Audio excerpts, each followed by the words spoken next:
ማርያም ልጅ አላት የላትም የሚል ጥያቄ ነው። ይሄንን ጥያቄ ስመልስ በተቻለ መጠን በእኔ መረዳት ነው የሚሄደው። ባነበብኩት በተረዳሁት እስካሁን ባለኝ ከኔ መጽሐፍ ነው፣ ከእግዚአብሔር ቃል ማለት ከመጽሐፍ ቅዱስ ከእሱ ነው ለመመለስ ሞክረው እና የማንንም ሃይማኖት ኦፌንድ ለማድረግ አይደለም። እንደገናም ደግሞ ማርያም ብጽዕትና ቅድስት እንደሆነች መጽሐፍ ቅዱስ ያስተምረናል። ፕሮፐር ሪስፔክት እንደሚያስፈልግ አምናለሁኝ። ጻድቃንን ሁሉ ፎር ዛት ማተር ጻድቃን፣ ቅዱሳን፣ ሐዋርያትን እነዚህ በጣም ሊከበሩ የሚገባቸው ከጌታ ጋር የተመላለሱ ፎር ዛት ማተር በዛ ዘመን ብቻ ያሉትን ቅዱሳን ብቻ ሳይሆን በዚህም ዘመን የሚኖሩትን ቅዱሳን ልናከብር ይገባል። ሰውን ማክበር፣ እግዚአብሔር ሰዎችን ማክበር፣ ቅዱሳንን ለጌታ ተሰጥተው የሚኖሩትን አገልጋዮችን ማክበር፣ የጌታን ፈቃድ የሚያደርጉትን ማክበር ያስፈልገናል። በአክብሮት እንደምናገር እንድታውቁልኝ ነው። እሺ።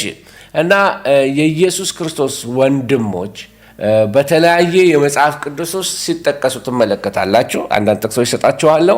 ማቴዎስ 12 ይህን ታያለች። ማቴዎስ 12 46፣ ሉቃስ 8 19፣ ማርቆስ 3 31 ላይ ማርያምና ወንድሞቹ ሊያዩት እንደመጡ የሚናገርበት ክፍል ነው። እና እዚህ ላይ የምትመለከቱት ነገር ከደቀ መዛሙርቱ ጋር ያለው፣ አንዳንዶች ስለ ደቀ መዛሙርቱ ነው የሚናገረው ይላሉ። ደቀ መዛሙርቱ አብረው ደቀ መዛሙርቱ እየተባሉ እየተጠቀሱ ነው ያሉት። ማርያምና ወንድሞቹ ሰምተው መጡ። አንዳንዶቹ ነው የአክስት ልጆቹን ይዘው የመጡት አብረው በዛ ዘመን የአክስት ልጆች ወንድም ስለሚባሉ እና ወንድሞቹ ተብለው ነው የመጡት የሚሉ ሰዎች አሉ። ማለት ከሌላ ወገን የሆኑ ሰዎች ማለት ነው። ኢየሱስ በመጽሐፍ ቅዱስ ውስጥ ሄዳችሁ ትመለከቱ 4 ወንድሞች እንዳሉት መጽሐፍ ቅዱስ ይነግረናል። ያዕቆብ፣ ዮሴፍ፣ ስምዖን እና ይሁዳ የሚባሉ እነዚህ 4 ወንድሞች የእሱ ወንድሞች እንደሆኑ ማቴዎስ 13 ላይ ቁጥር 35 ላይ ታገኛላችሁ። በዮሐንስ 7 ከቁጥር 1 እስከ 10 ላይ ወንድሞቹ ወደ በዓሉ እንደሄዱ እርሱ ግን ከኋላቸው እንደቀረ በዚህ ክፍል ውስጥ እናነባለን። እንደው ምንድነው ራስን ልትገልጥ እየፈለክ ምንድነው የምትደበቀው ብለው ስለ መሲህነቱ ገፋክ ሲያደርጉት ትመለከታላችሁ። እና በሐዋርያት ሥራ ምዕራፍ 1 ላይ ማርያም እና ወንድሞቹ ከደቀ መዛሙርቱ ጋር ሲጸልዩ እንደነበረ ምዕራፍ 1 ቁጥር 14 ላይ ትመለከታላችሁ። በገላትያ 1:19 አካባቢ ላይ ደግሞ ያዕቆብ የኢየሱስ ወንድም እንደነበረ ሲጠቀስ ትመለከታላችሁ። በጣም ትክክለኛው አገላለጥ ግን የኢየሱስ ክርስቶስ ሃፍ ብራዘርስ ወይንም ደግሞ ግማሽ ወንድሞች ማለት ይቻላል። ሃፍ ብራዘርስ ማለት የዮሴፍ ልጆች ማለት የኢየሱስ በሃፍ ነው የሚዛመዳቸው። የዮሴፍ ልጅ አይደለም። በመንፈስ ቅዱስ ነው የተጸነሰው፣ ከድንግል ማርያም ነው የተወለደው። እና ይሄ ምን ማለት እሺ ልጅ አላት ማለት ምን ማለት ነው? አንዳንድ የሮማን ካቶሊኮች ከነሱ ጋር ኖር ያለው ብያቸዋለሁ በሰሜናሪያቸው እና ወንድሞቹ የአጎቶቹ ልጆች ናቸው የሚለውን ሀሳብ የሚናገሩት እነሱ ናቸው። ሆኖም ግን በእያንዳንዱ ጥቅስ ውስጥ ትክክለኛ ወንድም የሚለው ቃል ኦሪጂናል ቃል በግሪክኛ ሲጠቀስ ትመለከታላችሁ። ለፊዚካል ለተወለደ አብሮ ለተወለደ ወንድም የሚጠራው ወንድም ተብሎ የተጻፈው እና ቃሉ ሌሎች ቤተሰቦችን ሊጠቅስ የሚችል ቢሆንም የተለመደው ልክ ማለት የአክስት ልጅ ምናምን እንደሚለውን ሊጠቀልል እንደሚችልም ግን የአካል ወንድሞቹ ወይም ደግሞ በፊዚካሊ የተወለዱ አብሮ የተወለዱትን ወንድሞቹን እየጠቀሰ ያለው የአጎት ልጅ ለሚለው ቃል የግሪኩ ቃል የሚጠቀምበትን ቃል አይደለም እየተጠቀመበት ያለው ወንድም የሚለውን ቃል ነው የሚናገር። ስለዚህ ወንድሞቹ የተባሉት የኢየሱስ ክርስቶስ የአጎት ልጆች ቢሆኑ ኖሮ ከኢየሱስ ክርስቶስ ጋራ ኢየሱስን ፍለጋ ከማርያም ጋራ በሄደችበት ሁሉ እየተከተሉ እናቱና ወንድሞቹ እየተባለ የሚጠሩት ለምንድን ነው? ያጎት ልጅ ከሆኑ ማለት ነው። እና እናቱና ወንድሞቹ ሊያዩት በሚመጡበት አውድ ውስጥ የእሱ ቀጥተኛ ሃፍ ብራዘርስ ወይም ደግሞ ከፊል ወንድማቸው እንደሆነ የሚሰጥ ምንም ምንጭም አይናገረው። ምን ልላችሁ ፈልጌ ነው? በተለይ የሮማ ካቶሊክ ቤተክርስቲያን የኢየሱስ ክርስቶስ ወንድሞችና እህቶች ዮሴፍ ቀድሞ ከትዳሩ የወለዳቸው ናቸው፣ ዮሴፍ ትልቅ ሰው ስለሆነ ብለው ይህንን ያስተምራሉ።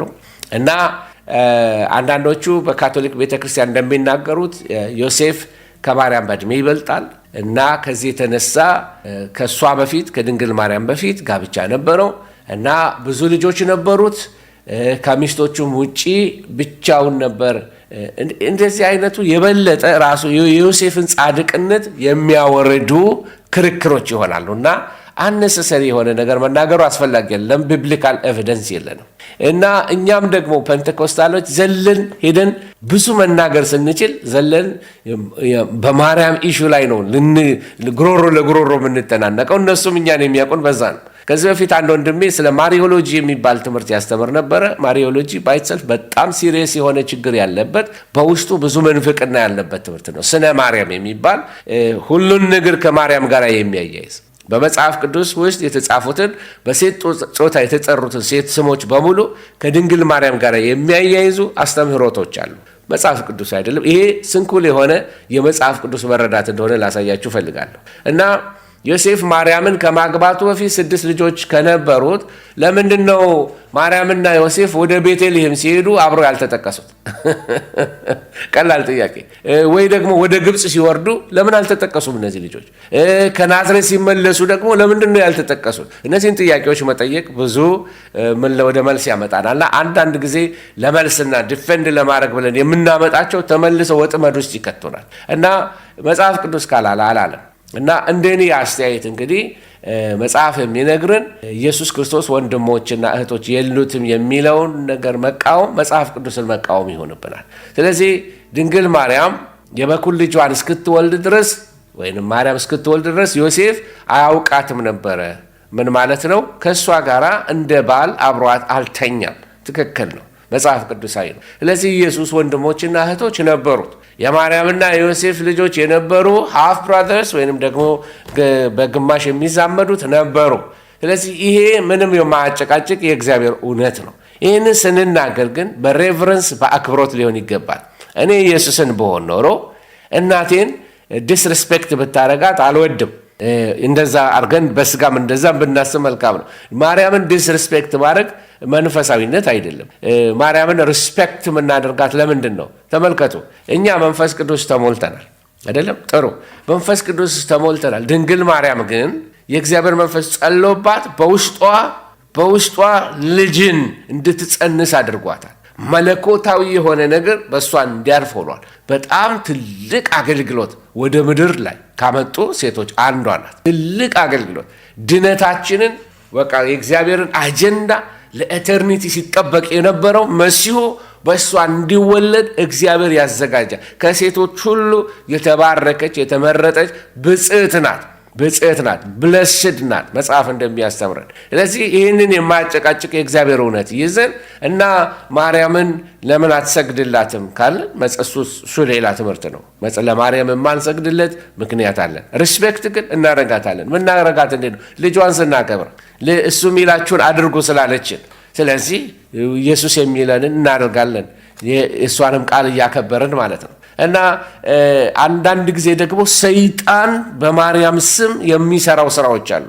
ማርያም ያልሆነችው አንዳንዴ ደግሞ ያልተማሩ አንዳንድ አስተማሪዎች ማርያምን ከአማልክቶች ጋር እግዝእትነ እያሉ አምላክ እያደረጉ ለማርያም ስግደት፣ ለማርያም ቁርባን፣ ለማርያም እንደዚህ ይቅረብላት፣ ለማርያም እልልታ ይቅረብላት፣ ለማርያም ምስጋና ይቅረብላት፣ ለማርያም እንስገድላት የሚለው አስተምህሮ መጽሐፍ ቅዱሳዊ እንዳልሆነ መናገር ያስፈልገናል። እና ይህንን ከመጽሐፍ ቅዱስ አስተማሪነት አንግል ነው የምናገረው እንጂ ለማርያም ልጅ ቢኖራት፣ ስሙኝ፣ ማርያም ከኢየሱስ ሌላ ልጅ ቢኖራት ክብሯን አያወርደው።